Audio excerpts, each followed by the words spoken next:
Oui, d'accord. Oui, Alors, concernant le thème de la guerre mhm.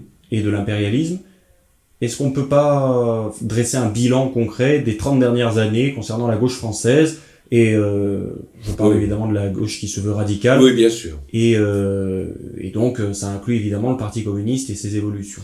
Oui, alors là, évidemment, il faut peut-être revenir aux principes fondamentaux. Le congrès de Tours s'est bâti autour de l'idée de paix et de guerre à la guerre. Hein. Il faut quand même bien... bon, moi, je suis membre du Conseil national de l'ARAC, qui est une association d'anciens combattants et de militants pour la paix. C'est quand même l'ARAC qui a été en partie à la source de la création du Parti communiste français, avec Henri Barbusse et enfin beaucoup d'autres personnages glorieux de notre passé. Et donc, ça fait partie de notre ADN, pour parler postmoderne. Et je pense que si on laisse tomber la question de la guerre à la guerre, et donc de lutte contre l'impérialisme, on renonce à être soi-même. Et ça, c'est fondamental, parce que c'est ça qui faisait la ligne de clivage à Tours entre les réformistes et les révolutionnaires, ou la gauche radicale, populaire, prolétarienne, appelez-la comme vous voulez. De toute façon, c'est fondamental, et toute l'histoire du Parti communiste français a été, avec des aléas, avec des erreurs ici ou là, mais a toujours été une histoire de lutte anticoloniale, et de rejet des guerres, de rejet de l'impérialisme, y compris de l'impérialisme français, ce qui est quand même fondamental, parce qu'il faut quand même se rappeler qu'un des fondements de l'anti-impérialisme, c'est de lutter contre l'impérialisme chez soi avant de s'occuper des autres impérialismes.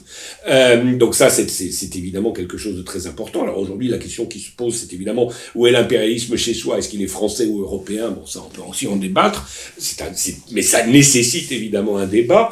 Et donc, bon, moi-même, j'étais plutôt associé à tout ça, puisque j'étais dans la commission de politique extérieure du Parti communiste français dans les années 90, et j'ai vu il faut dire les choses comme ça, la liquidation de cette commission, où nous étions plus de 200 chercheurs travaillant sur tous les pays du monde.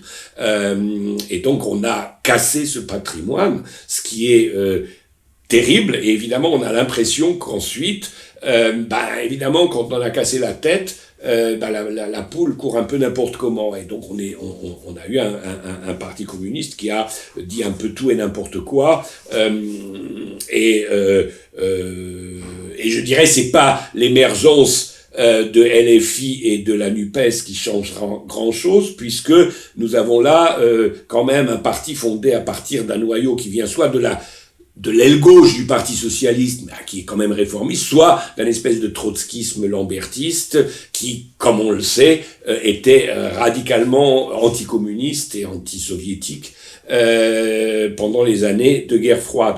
Donc, on se retrouve avec un paysage qui est saccagé, avec aussi une baisse du savoir, de la culture, c'est-à-dire qu'est-ce qui se passe dans les différents pays. Enfin, moi, je me rappelle quand même d'une époque, c'est pas si vieux que ça, où il pouvait pas y avoir une seule réunion d'un groupe, d'une organisation, d'une cellule, où on n'abordait pas les questions internationales, le Nicaragua, la Palestine, etc. Et tout le monde était plus ou moins au courant de ce qui se passe. Aujourd'hui, je pense que malheureusement, alors c'est aussi la médiatisation qui joue, mais si vous demandez aux gens et aux camarades ce qu'ils pensent de je sais pas, de la Corée, de la Libye, peu importe, de la Colombie, dans la plupart des cas, ils ne savent pas ce qui s'y passe. Bon, alors c'est vrai que la presse communiste a baissé en moyens, ce qui est regrettable, donc évidemment il y a plus les correspondants qu'on avait dans le monde entier, il y a ça aussi qu'il faut prendre en compte, il y a des raisons objectives, mais le fait est que ça nous isole. Ensuite, nous avons, moi, ce que je considère comme le carcan de l'Union européenne, qui fait que on a tendance à s'auto-limiter à l'Europe et à regarder le monde. Si on regarde le reste du monde, comme on dit reste du monde, déjà, c'est déjà une expression qui en soi aberrante, et bien si on regarde le reste du monde avec des lunettes européennes, et on se rend pas du tout compte à quel point ce reste du monde pense autrement. parce qu'il a des intérêts évidemment qui lui sont propres, mais aussi parce que il a une expérience qui lui est propre. Et donc je pense que le problème de la gauche française, la gauche radicale française, c'est qu'il faut la désenclaver, c'est-à-dire reprendre contact avec le reste du monde. Bon, alors d'un côté, on a eu récemment une conférence des partis communistes où on a vu le Parti communiste français à La Havane signer une déclaration qu'on n'a pas vraiment publiée par la suite. Et puis un mois plus tard, on a le vote des députés du même parti quand même en faveur de l'OTAN, parce qu'il faut dire un chat, c'est quand même un vote en faveur de l'OTAN, alors que le programme du Parti communiste français, si je ne m'abuse, est toujours qu'il faudrait sortir de l'OTAN, qui malgré tout est une alliance impérialiste et qui n'a plus aucune raison d'être. Tout le monde est d'accord là-dessus depuis 89. Donc, on a vraiment l'impression d'un grand écart ou d'un grand amateurisme. Je sais pas, je suis pas dans les couloirs de la place du colonel Fabien depuis déjà une bonne vingtaine d'années, mais je comprends évidemment que le français moyen, moyennement politisé qui assiste à ça, n'y comprend plus rien. Et que c'est particulièrement dangereux parce qu'on vit une période d'accélération de l'histoire où l'international se mêle au national, et on a aussi une période d'accélération de l'histoire où l'extrême droite pointe son nez. Et malheureusement, mais je reconnais quand même, il faut reconnaître les faits, parfois on entend Marine Le Pen avec un discours plus cohérent que ce qu'on aimerait entendre à gauche, même si évidemment je ne me fais aucune illusion sur ce qu'elle représente et pourquoi elle le fait, mais je lui reconnais une certaine habileté que j'aimerais avoir chez des gens que je continue à considérer comme des camarades et qui ne font pas l'effort intellectuel d'être critiques sur un ensemble de questions. Enfin, il y a quand même des grands partis de gauche dans le monde, de gauche radicale, de gauche marxiste, avec lesquels on devrait quand même être en relation régulière. Je pense pas seulement au Parti communiste de Russie, mais je pense au Parti communiste de l'Inde, au Parti communiste d'Afrique du Sud, au Parti communiste de beaucoup de pays qui ont des réflexions pertinentes sur un ensemble de questions sur lesquelles on devrait quand même se pencher, surtout que bon, ces partis réussissent quand même mieux. Donc s'ils réussissent mieux, il faut quand même se poser la question pourquoi.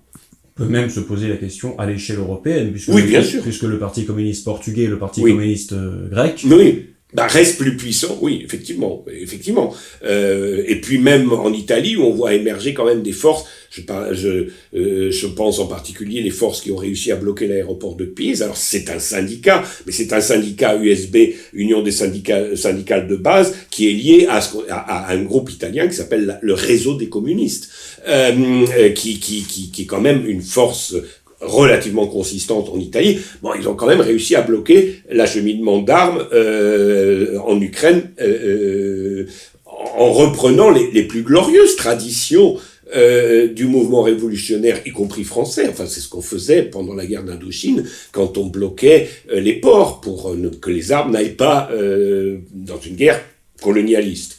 Bon, alors, si les Italiens sont capables de le faire, les Grecs font la même chose, pourquoi est-ce que nous, on ne le fait pas ? Au passage, on notera qu'il y a un décalage complet entre, d'une part, la gauche française des 20 dernières années qui prétend avoir tout compris, être plus tolérante, plus ouverte sur le monde, plus inclusive, plus ouverte, et qui s'oppose en cela à l'héritage communiste, un héritage jugé poussiéreux, parfois même social chauvin. Mais au final, on s'aperçoit que c'est cette gauche-là, actuellement, qui a pignon sur rue, qui a été incapable de manifester contre la guerre en Libye. Oui, bien sûr. Ah oui. Qui a été incapable de contester le néocolonialisme français. Oui. Là où le Parti communiste français, y compris sous Georges Marchais, qui est parfois accusé de tout et de n'importe quoi, combattait, lui. Oui, bien sûr. Mais bien sûr, dans Libye, Afrique, Syrie, etc. Je dirais quand même, quand on se veut héritier de Marx, quand il y a une guerre, la première chose qu'il faut se poser, c'est quelle est la base de classe de cette guerre. Moi, je veux bien qu'on me dise tout ce qu'on veut sur le régime syrien, libyen, etc. mais j'aurais aimé avoir une analyse de classe de ces régimes avant de pouvoir prendre position et pas me limiter à vous savez, ils assassinent des opposants, ils font ceci, ils font cela. C'est pas une réponse. La réponse, c'est quelle est la base de classe. Ensuite, évidemment, il y a des choses qu'on peut critiquer, mais il faut quand même voir quelle est la base de classe, et puis surtout quelle est la base de classe de ceux qui s'opposent à eux. Parce que si c'est pour renverser un régime X et pour le remplacer par des sectaires tueurs, c'est pas une amélioration. Je pense d'ailleurs que les Libyens le disent bien aujourd'hui, c'est-à-dire ils regrettent tout Kadhafi, ça ne veut pas dire que Kadhafi était un saint, mais très certainement par rapport à ce qu'ils ont aujourd'hui, ils ont perdu socialement, économiquement et en sécurité, sans parler des immigrés qui sont traités comme esclaves là-bas, alors qu'à l'époque, ils avaient quand même ces droits minimums. Vous avez qu'à demander à n'importe quel Malien ce qu'il pense de l'époque où il y avait Kadhafi et de l'époque où de Libye arrivent les armes et les terroristes, tous ces groupes qui sont quand même liés à l'impérialisme. Il faut quand même bien appeler aussi un chat. Donc évidemment, toutes ces questions, elles nécessitent des personnes qui connaissent le sujet, ce qu'on avait avant au Parti communiste, ce qu'on n'a plus, puisque je vous ai dit comment ça s'est passé, c'est-à-dire on a liquidé la Polex, ça s'appelait la Polex à l'époque, donc évidemment, oui, quand on a coupé la tête, le corps qui court dans tous les sens. Au passage, on remarquera que la lutte contre l'impérialisme et contre le néocolonialisme s'articule parfaitement avec la lutte pour notre souveraineté nationale. Bien sûr, oui. Puisque le Parti communiste français, au final, même jusqu'aux années 90, parvenait plus ou moins à articuler les deux, oui, à combattre la monnaie unique qui se profilait. Ah oui, Maastricht et tout ça. Tout en ne s'alignant pas sur l'impérialisme français, sur le chauvinisme. Bien sûr. Concernant, on a soutenu, on a refusé on va dire le mitterrandisme en Afrique avec l'assassinat de Sankara. Enfin, on était quand même beaucoup plus actifs qu'aujourd'hui. C'est-à-dire on s'est européanisé et on s'est désinternationalisé ou démondialisé, je sais pas comment dire. Le résultat, c'est que le vaste monde, on sait plus trop ce qui se passe et même on accepte de se corseter sur l'Europe, c'est-à-dire qu'aujourd'hui critiquer l'Union européenne devient une marque de chauvinisme très souvent, alors que tout le monde sait que l'Union européenne a été créée par les Américains pour rendre en fait les pays européens ingouvernables. Ce qui marche très bien, on le voit en ce moment. On peut penser ce qu'on veut de la politique de sanctions contre la Russie, on peut en discuter bien sûr, mais pour le moment, les sanctions ne sont pas efficaces contre la Russie, mais sont parfaitement efficaces contre l'Europe. Donc c'est peut-être pas, il faut se poser la question, mais au service de qui est Bruxelles ?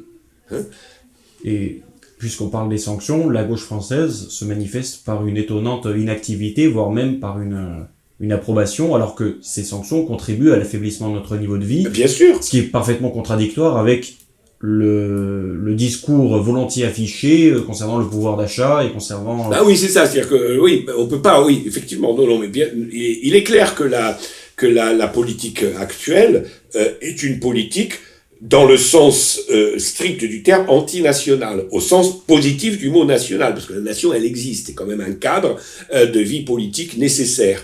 Il n'y a pas de peuple européen, il y a un peuple français, il y a un peuple allemand, il y a un peuple italien. Donc si on veut l'internationalisme, il faut déjà que les nationalités puissent être libres et souveraines pour pouvoir ensuite collaborer, coopérer, mutuellement s'échanger, etc. Donc effectivement, la question n'est pas de rompre avec les pays voisins ou les peuples voisins, bien au contraire, mais c'est de bâtir une coopération à partir de la base et des intérêts réellement populaires, et non pas à partir des intérêts d'une bourgeoisie déconnectée des réalités populaires. Ça me semble nécessaire. Et donc la France se retrouve évidemment dans une situation ambiguë parce qu'elle est, si je peux dire, à l'avant-poste de l'impérialisme en Afrique, et en même temps, elle-même a subi les délocalisations, les désindustrialisations, et avec la situation actuelle, ce sera encore pire, puisque on parle de déménagement, de délocalisation vers les États-Unis, puisque les États-Unis souffrent moins que l'Europe des sanctions.